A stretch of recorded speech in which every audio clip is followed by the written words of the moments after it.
Hey,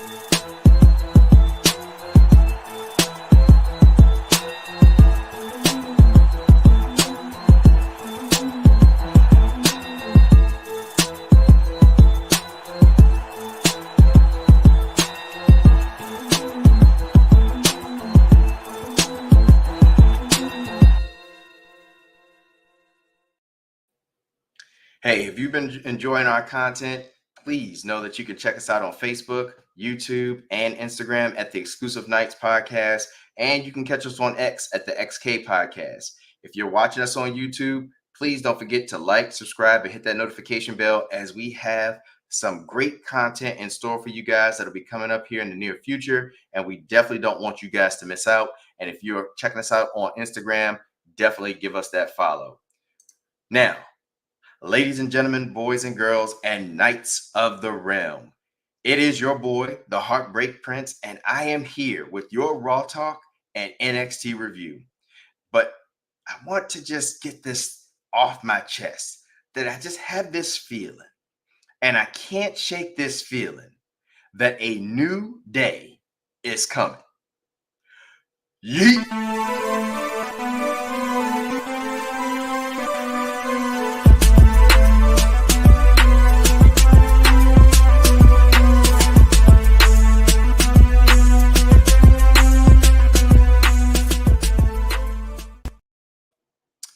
So let's talk about it.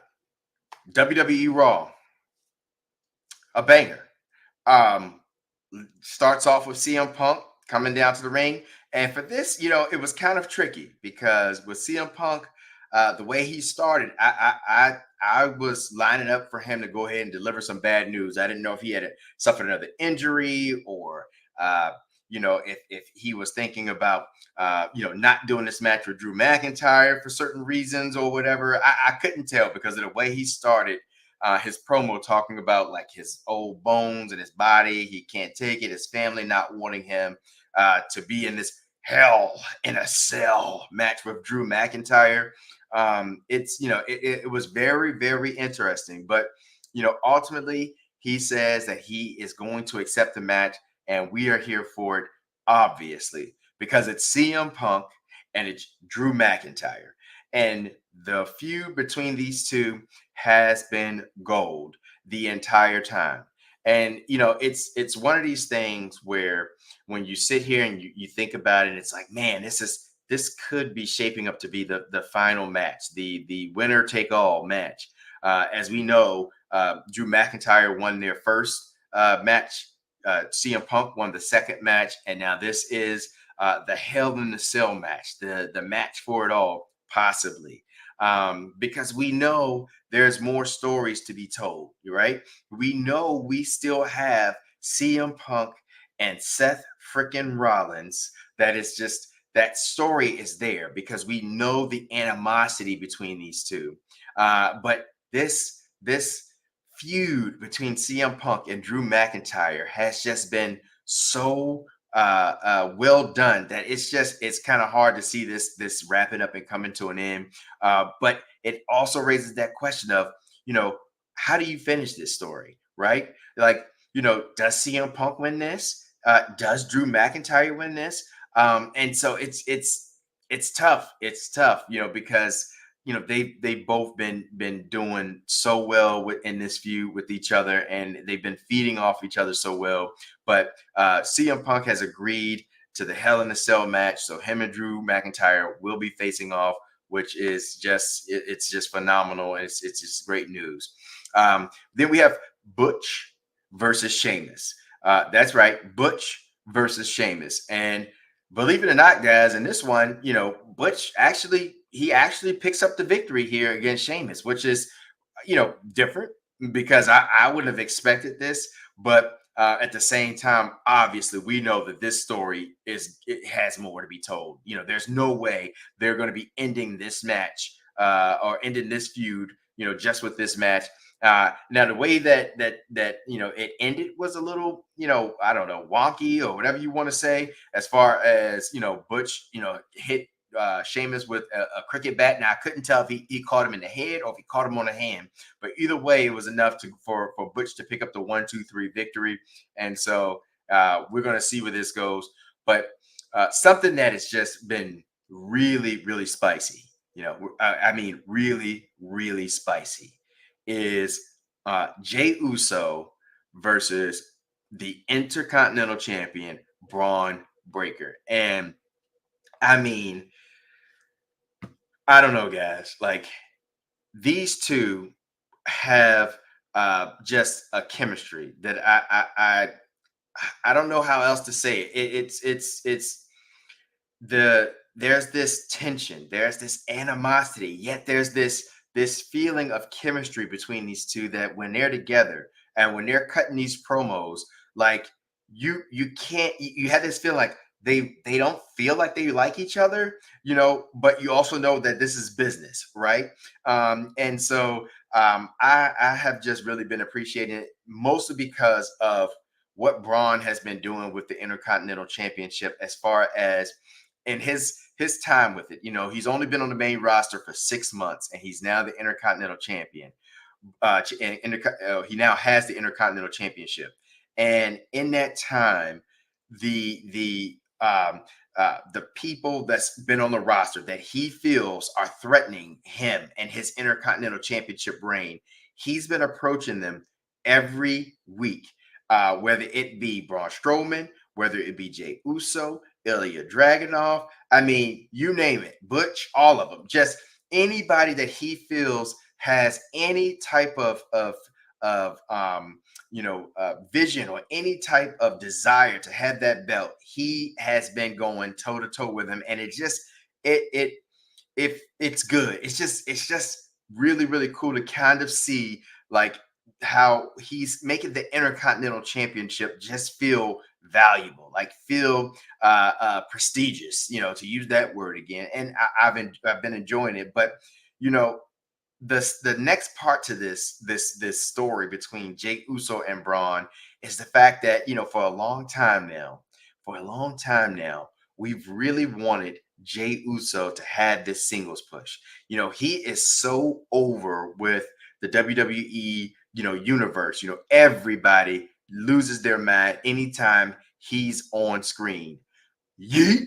And so it has just been, really cool to kind of see this rise of Jey Uso since he's left, the bloodline, and you want to see it like pay off with him being the Intercontinental Champion, with him starting to have his singles push, because we've always seen Jey Uso in some type of tag team and being a tag team champion. So it's this is just a match that I'm really, really excited for, because of the fact that I don't know, like I really can't say like how this is gonna go. Like I have no feeling of like where they're gonna go with this match, because on the one hand, if Jey Uso loses, what does that do for Jey Uso? Braun Breaker just got the belt. So if he loses, what does that do for Braun Breaker and his character? It's a good feud that they have going, and I'm excited to see kind of how they tell this story and how this story unfolds. But I'm sure a lot of us out there want to see Jey Uso get that singles title and get that singles push. Please, let us know down in the comments like how you feel about this Jey Uso and Braun Breaker Intercontinental Championship match. Do you think Jey Uso will pick up the victory here, or do you think the title will remain with the dog, with Braun, and let him continue to do work? And so I'm excited about that. That has been just gold in itself over the last couple of weeks. Watching Braun just be a dog, man. I can't say it enough. He's just being a dog. But we have something that is very, very interesting here, and that was the New Day versus the Judgment Day, Finn Balor and JD McDonough for the tag team titles. Now, what I like about this, now the match was fine. It was okay, and although it did have this weird like ending to it that I did not really appreciate, but I understand what it had to accomplish for story purposes. And the reason why I said it is because Xavier Woods went to the Terror Twins and Jey Uso prior to their match and said, "Hey, listen, Kofi and I are going after the tag team titles tonight, and the last thing we want is for you guys to interfere because of the Judgment Day coming out, the rest of the faction coming out, and then we win the titles, and it has this asterisk beside it. We're going for our 13th time holding the tag team championship, and we want to earn it. And so the Terra Twins, they agreed to it. Jey Uso, yeah, hey, no problem. We're going to leave this on, let you guys handle this. Well, of course, Carlito, Dirty Dom, and the rest of the Judgment Day come out during the middle of this match. And who comes to their aid? The LWO. So the LWO, they're outside the ring scrapping with the Judgment Day. And Kofi Kingston climbs the rope, climbs the top turnbuckle, and instead of like keeping his focus on the match, he kind of jumps. Well, it doesn't he does. He jumps off the top turnbuckle onto the Judgment Day and LWO's fight that they had going on outside the ring, and it left Xavier Woods in the ring, pretty much 2 against 1 between Finn Balor and JD McDonough. Now, what I didn't like about it was like, Kofi, why? Like, the LWO was out there handling their business. Why? Like, there was no need. Why? And I don't get it, But then after the pin, Kofi goes and he realizes, I think, oh man, that was a dumb decision. That was a dumb move. Let me get in here and check on my boy, Xavier Woods. So he gets in the ring. He's trying to help Xavier Woods up, and Xavier Woods gives him the brush, gives him like the cold shoulder. Get off me. And in my mind, I can understand where Xavier Woods is coming from here, right? We got gold on the line. We have gold on the line, and your focus is on something like that, leaving me here high and dry. And so, he's like, look, I'm tired of this. I'm tired of this. I'm sick of this. And it spills over into the back where they have another promo where they get together, and Xavier Woods is like, it's me and you. Like, we're supposed to be, going after this and doing this stuff together. But you go out here and ask the LWO to get our backs. It's because you don't believe in us in the New Day. And, Kofi says something that does kind of carry some weight. And he's like, look, man, look, we don't have Big E anymore. And and so it's just us, and that just us, it kind of hit hard with Xavier. And he's like, see, and that's what I'm saying, you don't believe in us. And so I like this because the New Day kind of needs that refresher, right? It kind of needs that lifeblood kind of pumped back into it.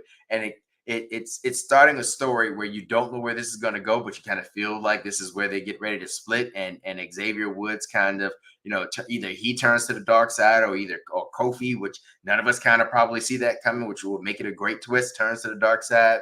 We don't know, but we're going to see. And so we got this breakup with the New Day that kind of has started its, planting its seeds, going down here over the next couple of weeks of Raw, which, we're going to be watching, because, this is big, because the New Day has been together for so long, and for a while they were carrying that tag team division. And now, it seems like they're kind of, on the fritz. So we're going to see what happens. But then we had the Ring General, and his segment with Sami Zayn. And just to get to the main thing that I want to discuss here is Sami Zayn is in the ring after Ludwig Kaiser comes out, because he went to Adam Pearce about about finding the Ring General Gunther a adequate opponent, and Adam Pearce was like, look, he was already challenged by an adequate opponent, which was Sami Zayn, and he seems like he's afraid of him and that he's running from this challenge.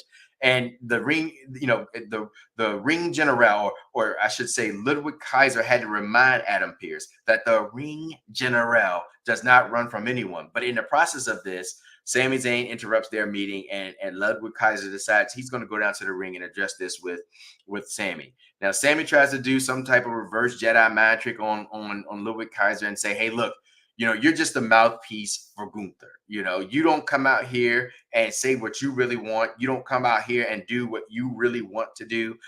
You just are just in service to the Ring General, and pretty much is sad. And so, Gunther's music hits and he comes out and he's like, "Hey, Ludwig, is there something you want to say to me?" And Ludwig says, "Yeah, there's something I've been wanting to say for a long time." And it's like, "Oh, is Ludwig really getting ready to go rogue here on the Ring General of all people?" But he attacks Sami Zayn, and Gunther just starts laughing. And I love this because Gunther, man, he's so maniacal. I like this this persona. I like how he's doing and carrying the WWE Championship. I just appreciate Gunther because he's a monster in the ring, and if he gets in the ring with anybody, it's going to be punishment. It's going to be pain. So they're holding Sami Zayn up in the middle of the ring, and Gunther just leans in and says, "Sami, about your challenge for my WWE Championship, the answer is no." And I love it. I love what he's been doing, how he's been stringing Sami Zayn along for this WWE title shot, and it's just been really good. I've been enjoying it, and obviously we know this. It's going to take more than Sami Zayn to probably get this belt off of Gunther at this point because the guy's just so good.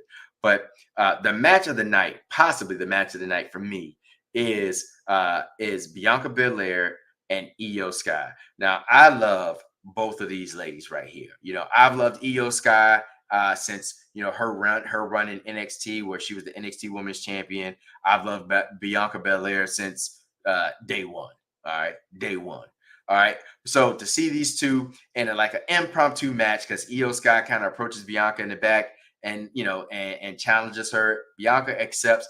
They put on an awesome A1 banger match. One that I wasn't really expecting between the two of them, but they delivered, and I mean it was just a great match. And Io Sky actually went over in this match against Bianca Belair, which I mean, hey, I like it because I like to see Io still kind of getting her push. Like, hey guys, don't forget about this talent here in Io. Don't let her fade to the background and fade into obscurity. So they kind of reminded you that hey, Io is legit. Io is for real. And so great match between them two. And then the next thing that kind of rivaled this match of the night was between Braun Strowman and Bronson Tsunami Reed. And man, has he come a long way in just a few weeks of tsunamis. This is the impact that tsunamis have had on WWE Raw. That Bronson Tsunami Reed and has now picked a fight with this big SOB, Braun Strowman. And I am just loving seeing these two titans just go at it. Like at the start of the match, they immediately just a simple move destroys the ring. Bronson Tsunami Reed hits the turnbuckle and the turnbuckle just collapses. The whole top rope of the ring just collapses. And so now you can't have a match. You don't have a ring. And so they just take it all the way throughout the daggone arena, just punishing each other. Tsunamis were delivered. Body slams were delivered. People were tossed over over golf carts, and golf carts were flipped over. And then to end it, Bronson Tsunami Reed was speared through a wall by Braun Strowman, just wiping out both of them. And it's just the show that these two guys are putting on, and the feud that's developing between these two has just been, hey, A1. I've been enjoying it. But something I need and something I would like to see is I want to see Raw get away from Big Bronson Reed, to Bronson Tsunami Reed. And I think we need y'all help in order to make this happen. So if you want to see Bronson Reed name change from Big Bronson Reed to Bronson Tsunami Reed. That's right, Bronson Tsunami Reed. Hey, comment in the comment section below. Let's push this stuff over to WWE because we need to make this happen. I like Bronson Tsunami Reed more than I like Big Bronson Reed, but either way, Bronson is doing his thing, and I'm loving the push that he has going on. But to end WWE Raw and the Raw Talk review, we ended off with Dirty Dom doing Dirty Dom things as usual versus Damian Priest. We all know how this match goes, so I probably don't have to really go into this. Damian Priest delivers, okay? He delivers with a victory over Dirty Dom, but that's not the important thing. The important thing is the fact that the Judgment Day. The Judgment Day gets in immediately after he pins Dirty Dom and punishes Damian Priest in the middle of the ring. Rhea Ripley tries to get involved and help, but to no avail. Obviously, she was just punished just as much, and then forced to watch the next two things that takes place, which is Jey Uso decides he's going to run down to the ring, and you're thinking, all right, hey, here comes help. Here comes the cavalry boys. And out of nowhere, Braun Breaker spears Jey Uso, finishes that. He's done. He's done. I mean, he wasn't getting up. It wasn't possible. And then the camera pans over, and we have our boy, the Prince himself, Finn Balor, getting ready to deliver the coup de grace to Damian Priest, being held down in the middle of the ring, and he delivers it while Rhea Ripley is forced to watch. And then they all get up, the Judgment Day, and unite over the carnage that they left in the middle of the ring, with the Terror Twins on the inside and Jey Uso on the outside. And guys, call me a fanboy, call me what you want, but I love it. I love it. It's important because the Judgment Day under Finn Balor, this push, it's just week after week, they're becoming that faction that you're like, hey, we got to take more and more serious. Now, if we can just do one last thing, and that's shed those tag team titles, however you got to do it. I understand, we may have to take a loss in here, but hey, we got JD McDonough for that. We got the whipping boy for that. But we need to get Finn Balor into some type of title picture, whether it's Intercontinental Championship title or what I would like to see, WWE Championship title. Whether he has to go and either be Prince Devitt, or whether he has to be the Demon King. We need Finn Balor with that championship, and that's all I got to say about that. But now we're going to hop into our next topic, which is that NXT review.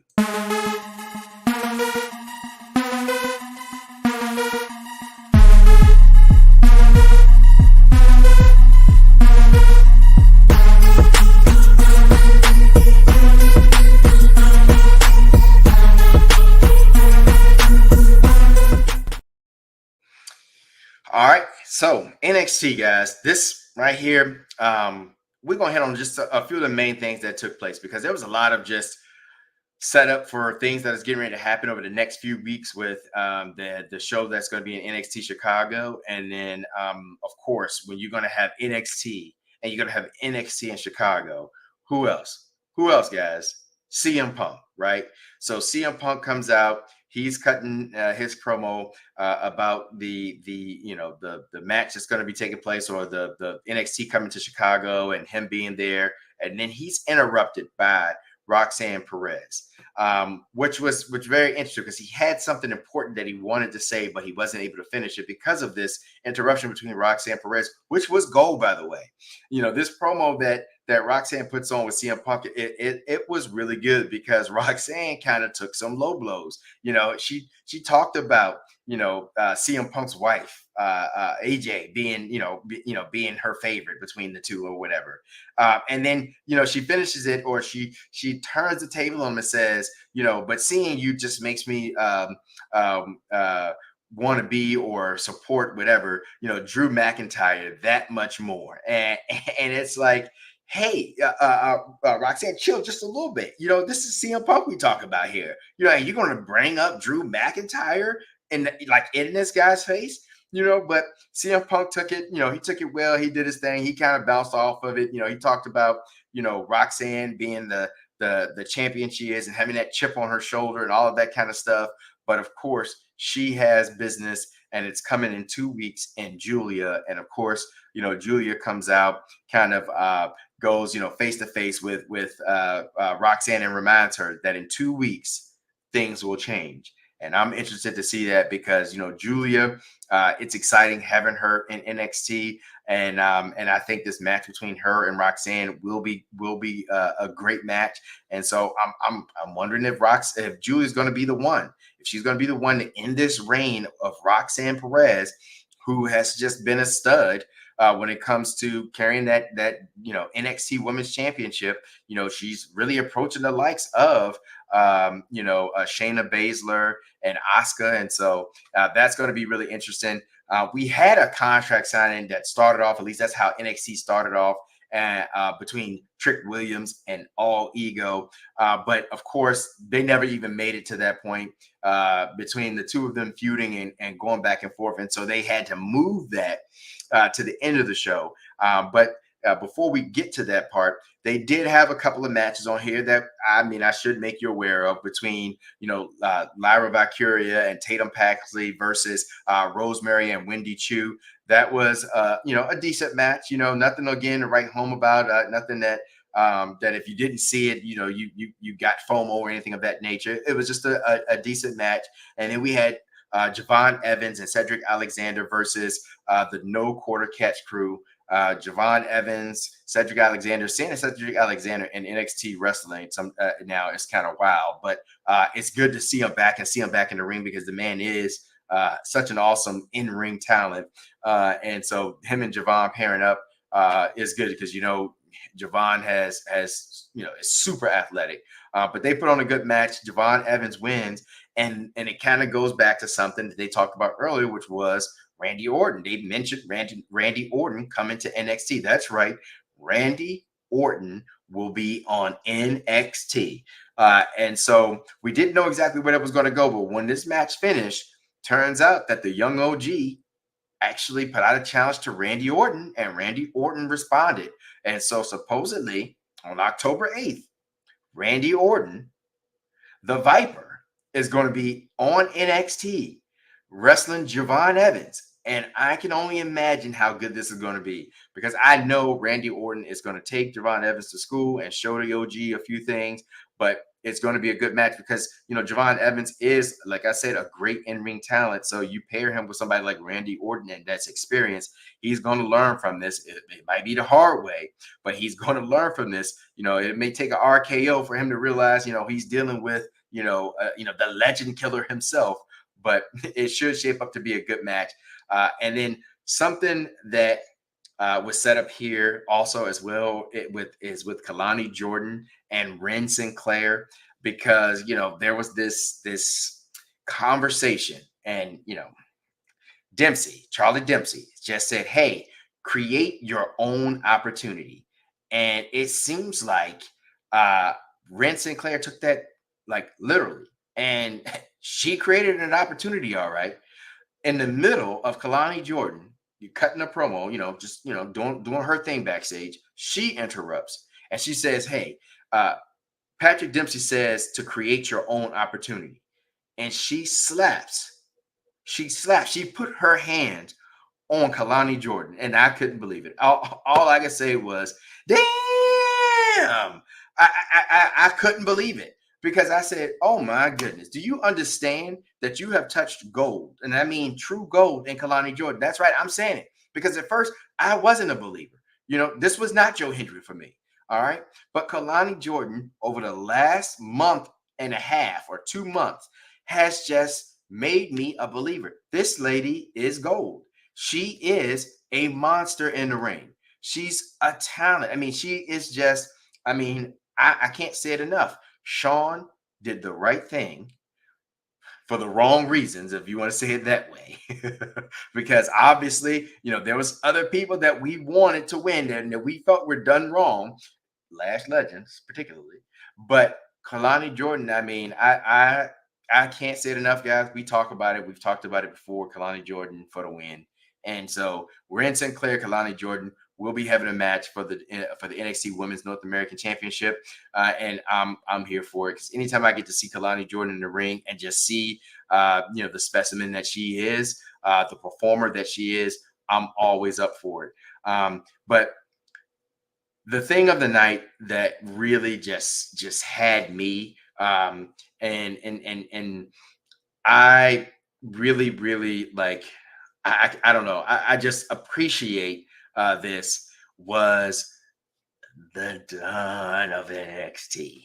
Anytime we get to talk about the dawn of NXT and the family, I am just here for it.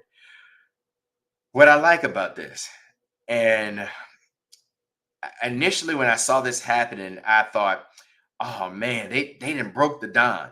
So he approaches Hammerstone. And as you know, if you watched and checked out our review last week, there was this man behind the curtain type of thing. And the Don goes and he's like, hey, he pulls out this envelope that we assumed was full of cash, right? And he hands it to him and says, hey, tonight in the ring, you need to take care of business with Obafemi. We don't see who this person is, but we later find out it's Hammerstone. Well, tonight he goes and he addresses Hammerstone and says, hey, I paid you to do a job and you didn't do the job. So you need to go back to management and get another match with Obafemi. And Hammerstone said, hold on. I'm not Obafemi. Is for real. And I'm not going and having another match with him. And if you want him beaten, then you need to do it yourself. And the Don says, I can't take this disrespect. And so I'm going to do something about you because you were paid by me to do a job and you failed. And so we have this match between the Don of NXT and Hammerstone. And it didn't seem right. Like the Don just seemed like he was off, like he was doubting himself and second guessing himself in the match. And it just ended because he got tossed on the ground and the Don rolls under the rope and he just kind of like forget about it, forget about it. And he walks off. And I'm like, this is not the Don I'm used to. But Obafemi's watching. Ooh, the ruler is watching. And he's like laughing as the Don walks away and he takes the count out and loses to Hammerstone. And Oba says he's broken. And I thought, not the Don, not the Don of NXT, not the family. And so, of course, throughout the night they have these different promos and they bring they go backstage and they have the Don again and he's talking to the family and he's telling them, they're like, hey, what's going on? Is something wrong with you, boss? Is something hurting on you? Like, are you feeling okay? Because they couldn't believe that their leader, the Don, would lose in that manner. And he finally admitted it, guys. He said, listen, I'm supposed to be the leader. I'm supposed to be leading this family. And, I wasn't able to win. I wasn't able to beat Obafemi, the ruler. And I'm scared. And I like it because it's showing this vulnerability of the Don. But it's also showing this comeback that we're about to witness, like the Don getting back into form. And it was crazy because we know the monster that Obafemi is. And so later on they have another a backstage promo between the Don and Adriana Rizzo, and this is where things just the magic is starting to happen right here. And Adriana is giving him that conversation about like, hey, you're the Don, you're the leader of this family. And the Don is like, yeah, but what if I lose? And she said, if you lose, you lose. But at least you did it through the fear, all heart. And that right there meant the world to the Don. And that right there gave the Don his confidence back. And he said, you've really grown up, kid. And she's like, yeah, and then let's get out here and get you some additional training so that you can handle this man, this monster, this ruler, Obafemi. And this confidence that the Don has just found, that this family has just found. I cannot wait to see what happens here. And in the end of the night, guys, the last thing that we need to talk about is the contract signing that finally took place between Trick Willy Wonka and All Ego. They get in the ring, they sign the contract, and then we're told that there's going to be a special guest referee, and it's none other than CM CM Punk. So when All Ego puts that title on the line against yours truly, Trick Willie Wonka Williams, it is going to be with CM Punk as the special guest referee, and everybody in the arena wants to end the night saying, "Whoop that Trick." Now, with that, guys, that is your WWE Raw Talk, and that is your NXT review. Listen, I really appreciate you guys spending your time with me and checking out our reviews and our shows and our content. We appreciate it, but the journey continues to be the best there is, to be the best there was, and to be the best there ever will be. And so, with that said, it is your boy, the Heartbreak Prince, telling you guys that as long as you hang here with us, your nights will never be the same.